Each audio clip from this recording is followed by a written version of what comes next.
Hi guys, welcome to my channel. నేను రవలి. ఇవాళ మా పాప బర్త్డే. సో మేము ఇవాళ అందరం కలిసి టెంపుల్కి వెళ్తున్నాం.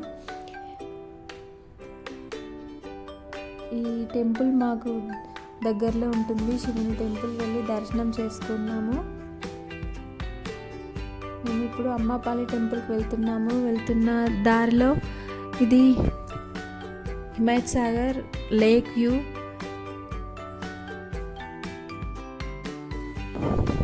మేమందరం కలిసి బైక్ పై వెళ్తున్నాము. చాలా సరదాగా ఉంది.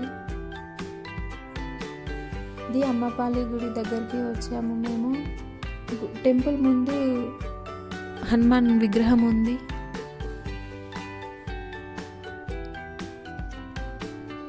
అమ్మపాలి టెంపుల్ ఎంట్రన్స్ వ్యూ ఇది.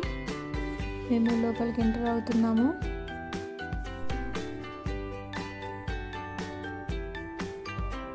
శ్రీ సీతారాముల వారి టెంపుల్ చాలా పురాతనమైనది. వేల సంవత్సరాల పురాతనమైనది.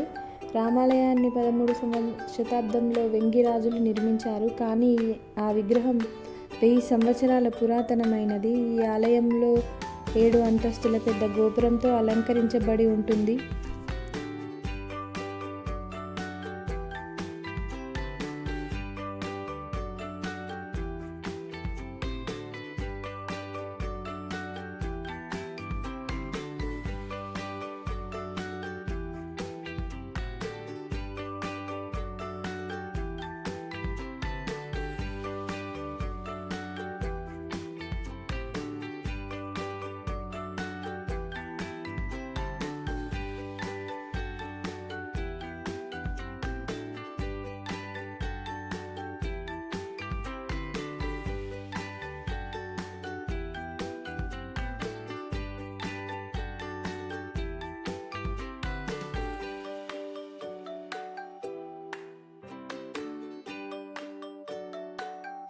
గోపురం తర్వాత ప్రధాన ఆలయం చుట్టూ పెద్ద కారిడార్తో ఉంటుంది. రాముడు, సీత మరియు లక్ష్మణ విగ్రహాలు మరియు దాని మకర తోరణం ఒకే నల్లటి రాయితో అందంగా రూపొందించబడ్డాయి. సాధారణంగా రాముడితో పాటు వచ్చే ఆంజనేయుడు గర్భగృహంలో కనిపించడు. బదులుగా ఆంజనేయ స్వామి విగ్రహం శ్రీరాముని ఎదురుగా ఉన్న ధ్వజస్తంభం దగ్గర ఉంచబడింది.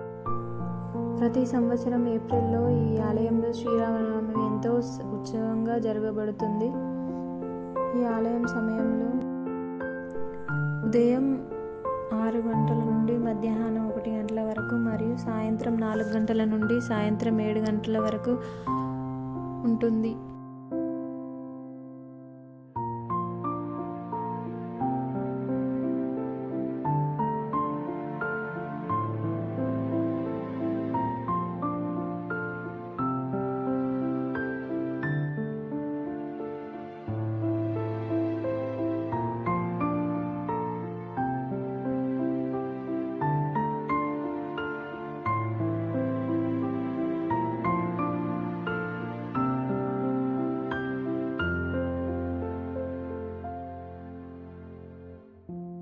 చాలా పురాతనమైన ఒక పెద్ద ఆలయ చెరువు ఉంది ఇక్కడ. ఈ చెరువు చుట్టూ పోర్టికల్లు ఉన్నాయి మరియు ఇది ఒకప్పుడు యాత్రికులకు మరియు ఆశ్రమం కల్పించింది. చెరువు పరిసరాలకు చుట్టూ కొబ్బరి చెట్లతో నిండి ఉన్నాయి. ఆలయానికి ఎదురుగా ఒక మండపం ఉంది.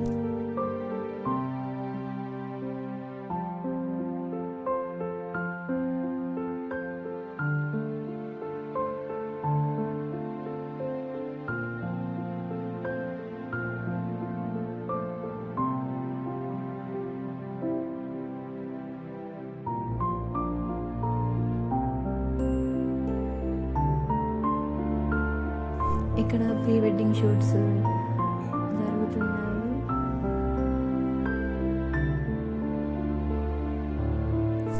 ఆలయానికి కొంచెం దూరంలో ఇక్కడ ప్రీ వెడ్డింగ్ షూట్స్ జరుగుతున్నాయి. ఇక్కడ షూటింగ్ స్పాట్ ఉంది.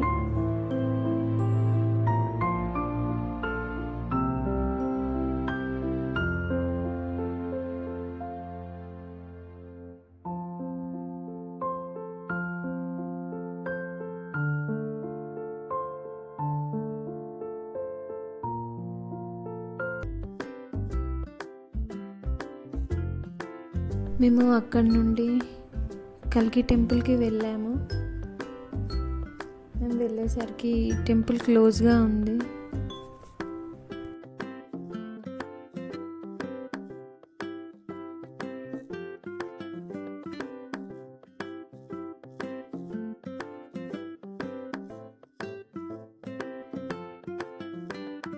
Thanks all. Please like, share, subscribe my channel.